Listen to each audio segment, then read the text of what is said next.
Hmm. Les États-Unis ferment l'ambassade du Rwanda. Boyokinga. Nalobi boye. Les États-Unis est en train de fermer l'ambassade du Rwanda.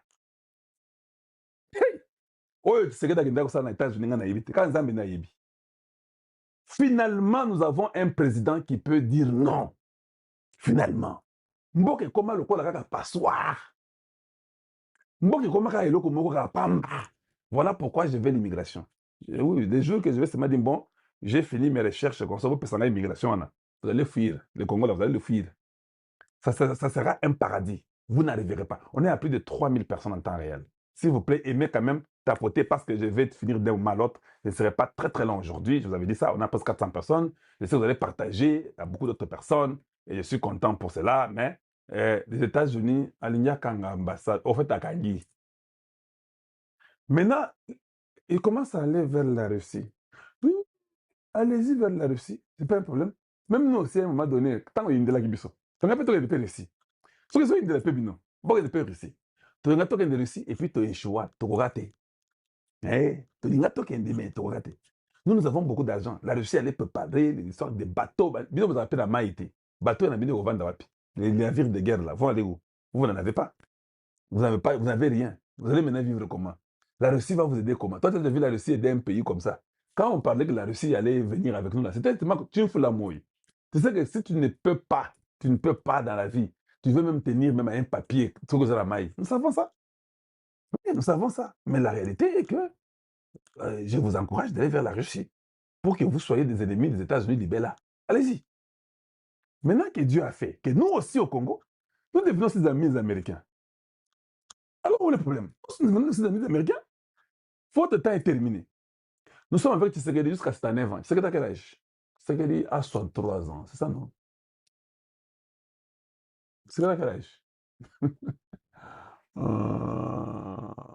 Le président, quel âge? Là, 62 ans? 103? 103 ans. 9 ans, c'est combien? 9 moins 63, c'est 16 ans. Donc, le président va quitter le pouvoir à 9 ans. Donc, 16 ans. Ok, boy. 16 ans à Pamba. Ah. Alex Moulamba, tu dis que papa a joué communication. Oui, papa. Moi, je ne vais pas tenir un truc où je ne laisse pas aux autres. Donc, quand tu regardes la communication, bon, tu sais, c'est le président qui décide. Hein. Si je suis à l'immigration, je dis que permettez-moi que je continue avec les médias. Ça n'a rien à voir avec les médias. Si tu es à l'immigration, c'est interdit. À l'immigration, est-ce que tu me verras parler? À l'immigration, c'est arrêter les gens en prison. Je continue les médias, c'est normal. Et puis, je vais éduquer beaucoup de gens sur l'immigration, sur le patriotisme. C'est encore bien. Je peux encore garder les médias, ce n'est pas un problème. Donc, il n'est pas interdit. Donald Trump est président des États-Unis, mais il est sur les X chaque jour ici. Non. Les médias, oui, les présidents américains sont dans X. Le président Tshisekedi, dans la X, il y a le président Tshisekedi Yemoko.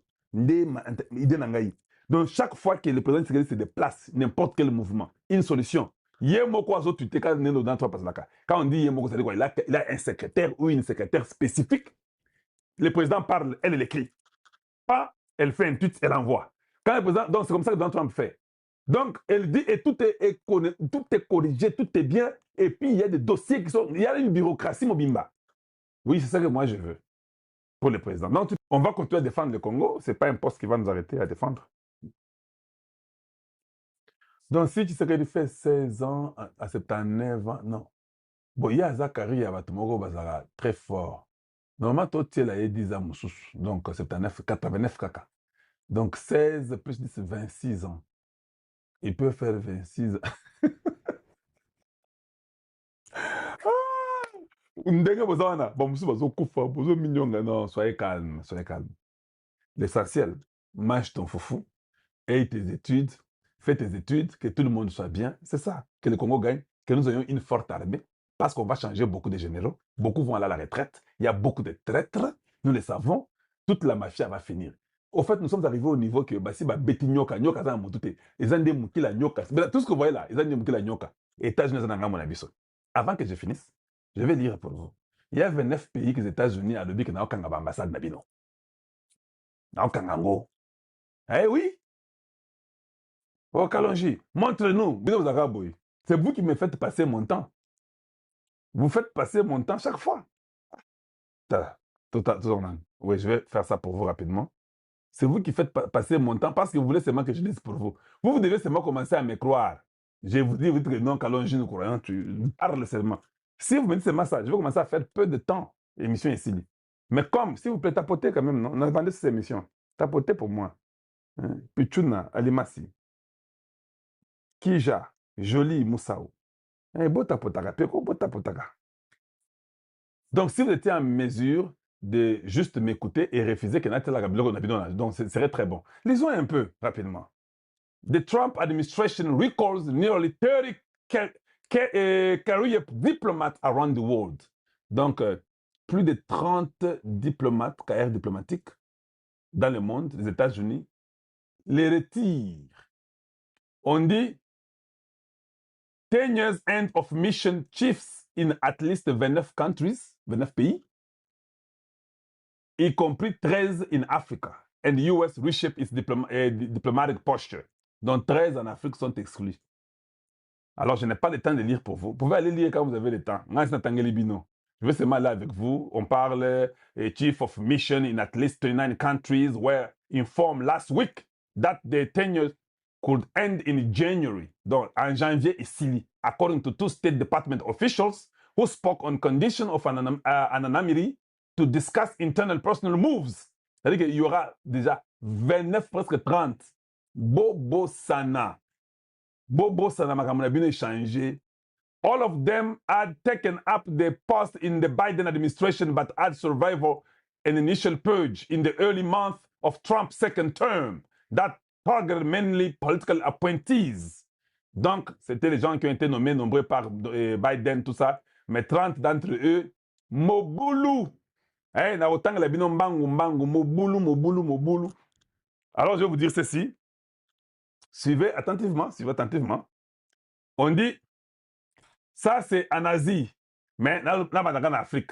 Africa, de Kalonji, tu mentais, on ne voyait pas bien. Vidéo Arabes, je suis avec vous. Vous allez voir. Si tu as le problème de Misu Nangai, Misu Ebomba, Kufate, Talana yo.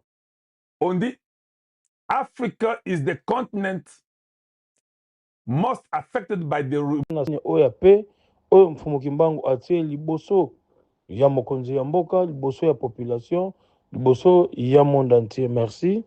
Nabanza Papa Ngunza abanaki kolobango nyonso a bientôt tozokenda pe. Lelo bato balobi ebele, soit disant songolo akoya te, soit disant antel akoya te, mais nabanza croisement yangwana. Merci na balandi nyonso, merci na confiance na nyonso Papa Ngunza banaki koloba yangwana accord ya pe ya ko changer stabilité.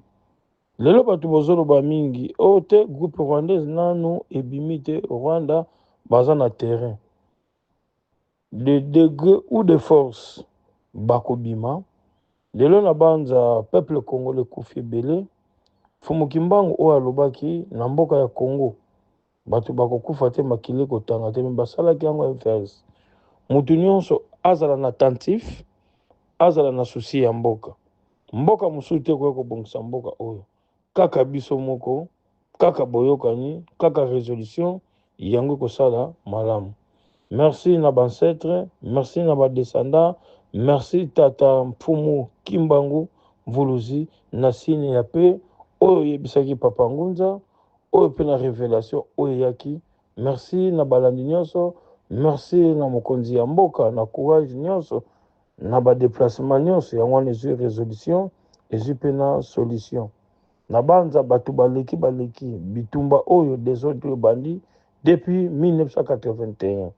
Il y a des bateaux moussous, lelo bazosepela, lelo bato moussou baza na bagouvernement.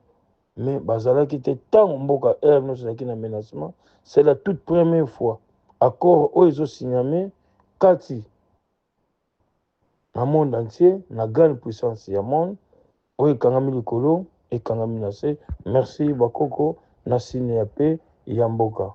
À bientôt, grande puissance. Ok. Numéro ya Papa Ngunza est disponible. Nyonso kobenga Papa Ngunza, consultation est gratuit. plus 243 98 17 17 013 plus 243 89 44 54 885. Merci na balandi nyonso, merci na confiance.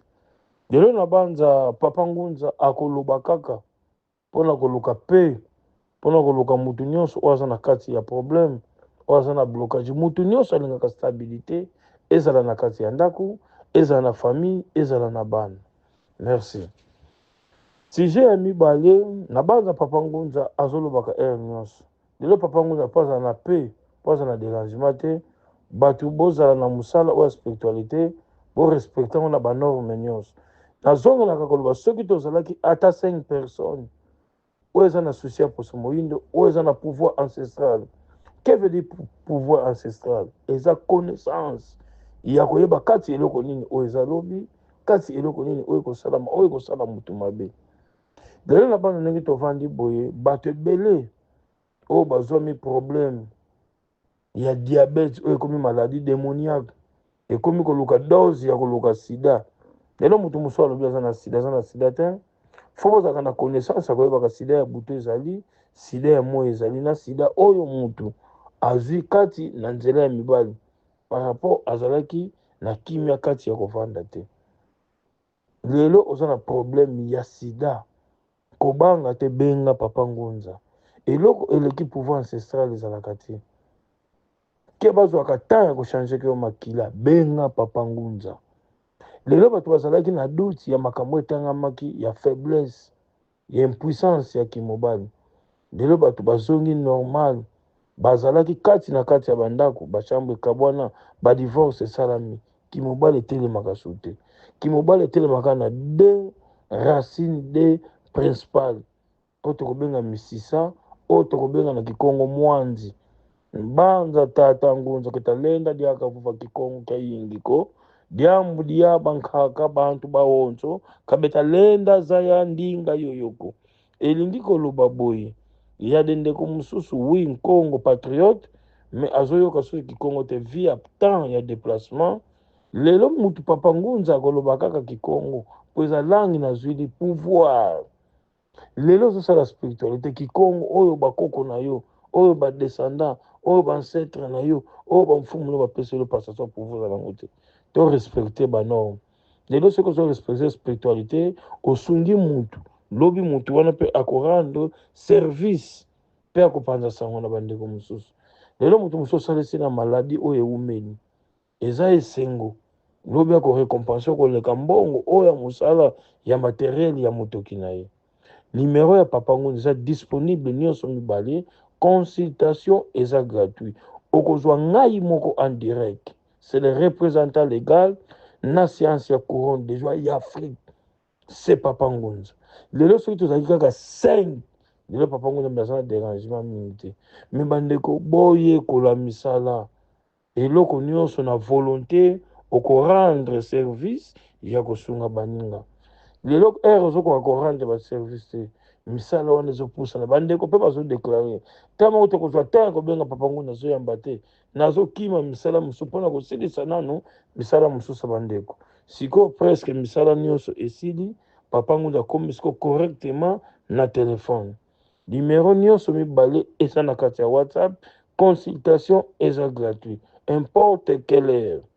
Plus 243 98 17 17 013 plus 243 89 44 54 885.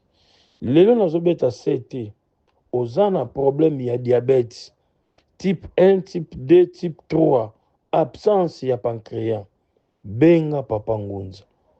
Ato banaki komela insuline, ato banaki komela comprimé. Pona kiri ya diabète kozongisa normal eza na 3 jours. Pona problème oyo ya mikanda na yo atosali 10 à 15 ans, soki respecte ba norme eza na séance ya 14 jours ozwi document na yo définitivement ya 10 ans. Oza na problème ya visa, visa ezobima tozosala bainterview, visa ezobima te ya famille ya mwana ya mwasi ya noko ya leki ya yaya eza na 7 jours babimiselo visa muna nzila ya tata Simoki Mbangu Mvuluzi muna mpeve ya longo. Lelo moto mokolo bakareme oyo ezosalama na kati lelo moto oza na problème ya féblicité ya kimobali ekoyela yo 4 maladies soki obomi makambo ya féblicité ya kimobali: tension, vision, prostate, et sucre, glycémie et comate. Pour absence na yo ya pancréas oyo ezopesa vie okomona kotendre ti makolo ezovimba, tension azomata, vision ya miso pasi, ozwami problème ya féblicité ya kimobali, éjaculation précoce, élection ezosalama malamu te, benga Papa Ngunza na kozongiso kaka na mai ya pamba, kaka na huile ya pamba ozongi ndenge ozalaki tina age ya 86 ans. Kimobali eza na défaut, kimobali komi mokie, benga Papa Ngunza.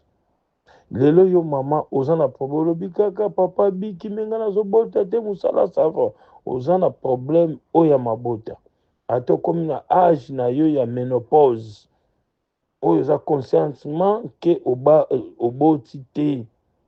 Lelo partout ozali bato bafingaka kisita bafingaka nani koyoka ngai soni te na kosala mosala tozalaka na basecret d'état oyo ebimaka te mais soki na rendre service ekozala malamu. Nzambe oyo akili mutu nyonso na elili na ye asala mutu azanga kobota te kaka complication eloko mosusu olongola zemi moko ekomplika mosusu membre famille place yo baleli balingi te obota mpo ozwa avenir oza na problème ya mabota ateli yo 10 ans 15 ans banda bosala mariage obimisaka bamorne mwana botami benga Papa Ngunza naza disponible plus 243 98 17 17 013 plus 243 89 44 54 885 ero yoki voix oyo te lelo komona na nzela oyo Papa Ngunza bazozwa direct pa autorité ya de bato mosusu mpe bakoleka kati na nzela wana par rapport ya kocreye baconfusion. Numéro ya Papa Ngunza eyambaka moto mosusu te ero yoki voix oyo yanga te seke eza Papa Ngunza te. Lelo bato ebele bazopirate biloko ya Papa Ngunza lelo mpona koyekola mosala spiritualité nga lelo mosala oyo koko Fansoni moto apesi nga lelo koko Fansoni aza susu envie te mais lelo mpona sunga bato ke napesa bato bacondition te naleki na badanger oyo eza ke famille eyina famille endima lelo nakufela bato mpona lelo kosunga bino kati na nzela ya kolongola eloko oyo maladi ewumeli oyo esali ta ebele kobanga te benga Papa Ngunza sans problème botika kobima libanda ya mboka ya kozwaka biloko ya bapaya ezosala malamu te.